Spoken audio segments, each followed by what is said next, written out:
So although there are not any foods that will make you fat on their own, there are types of foods that will make the process of losing fat a lot easier for you. And so that's what we're going to talk about in this video. Because you see, it's not about what foods you eat when it comes to fat loss, it's about how much food you eat when it comes to fat loss and weight loss. So really quick, comment down below, what are some foods that you have heard that are bad for you? Like whether it be carbs, fats, like certain types of foods. What have you heard that is bad for you when it comes to weight loss? For example, I've heard that eating rice is bad for you. I've heard that multiple times. So what have you heard? By the way, that is not true, but just to let you know. What have you guys heard when it comes to bad foods for fat loss? Comment down below. Okay, so let's talk about some food groups to actually avoid, okay? And so the first one is anything that is high calorie and low volume. So these are things such as chips, pasta, peanut butter even, because when you're trying to lose weight, you're obviously going to want to be in a calorie deficit. You're going to be eating less. And so you're going to get hungry. It's just going to happen. That's the nature of being in a calorie deficit. You're going to get hungry. Therefore, you want to include foods that are low calorie but high in volume into your diet. This will make you feel fuller since it's physically taking up more room in your stomach, unlike the other foods I just told you to avoid. Examples of this are like vegetables like kale, spinach, collards, oats, soup, fish, potatoes, legumes, watermelon, popcorn. These are all things that are great foods to eat when trying to lose weight because, again, they are low in calorie but high in volume. They take up more space in your stomach. For example, let's say you have a meal that includes chicken and potatoes. This meal is already pretty filling on its own, but to make it even more filling, cut up some mushrooms, some bell peppers, tomatoes, spinach, add them all to your meal and mix them in. This will make you a lot more fuller in the process. Another example would be to eat popcorn when you're feeling hungry or you want a snack. And no, I'm not talking about movie theater popcorn that's loaded with butter. I'm talking about like the light version or skinny popcorn. And so again, we're trying to avoid high calorie, low volume foods and replace them with low calorie, high volume foods, okay? And so again, avoid those types of foods if you can.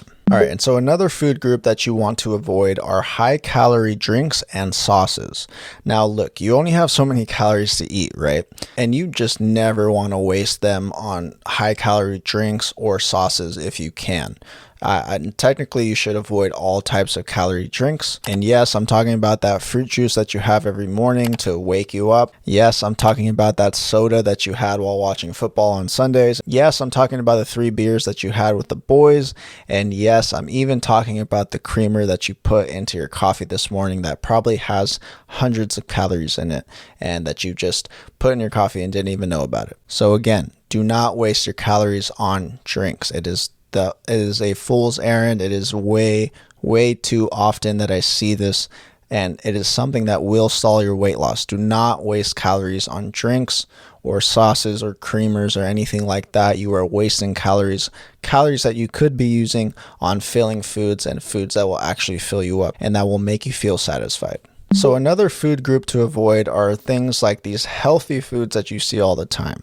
So like granola bars or healthy cereals. So I'm sure you've seen the healthy cereal at your local grocery store, right? I'm sure you've seen the healthy granola bar or the healthy trail mix as well. Things that people just think automatically like, oh, this is healthy, I can eat that. And so those foods may have all the right marketing in the world to make it look healthier than the other brand, but in reality, 80% of the time, they have way more calories than the other brand. And I mean like hundreds of more calories than the other brand. Again, when we're dieting, we must be in a caloric deficit to lose weight. And to be honest, I'd rather use up my calories with foods that actually fill me up rather than these higher calorie healthy foods that may fill me up, but I'm wasting so many calories on them that I won't have enough to have other good meals as well. And so I'm not saying that all these healthy foods are like super bad for you or that you should never have them. I'm just saying don't use them all up in your diet. Don't waste your calories on them. Actually have better like unprocessed foods that aren't necessarily quoted as healthy. Just have like your chicken breast and your carbs and your fats, not these quote unquote healthy marketed foods. Okay, so now we talked about a bunch of foods that you should avoid, but what about other diet tips for fat loss? Well, when you're dieting, I highly recommend a high protein intake because this will help a lot with satiety. It'll make you feel fuller. So the more protein you have in your diet, the way fuller you're going to feel. So if like you've ever had like 13 ounces of chicken breast in one sitting, you're definitely going to feel full after that, or at least you should. I also recommend that you should get in a lot of cruciferous veggies like broccoli, cauliflower, cabbage, Brussels sprouts, as these are very, very low in calories, pretty much no calories whatsoever, and you can have a lot of them.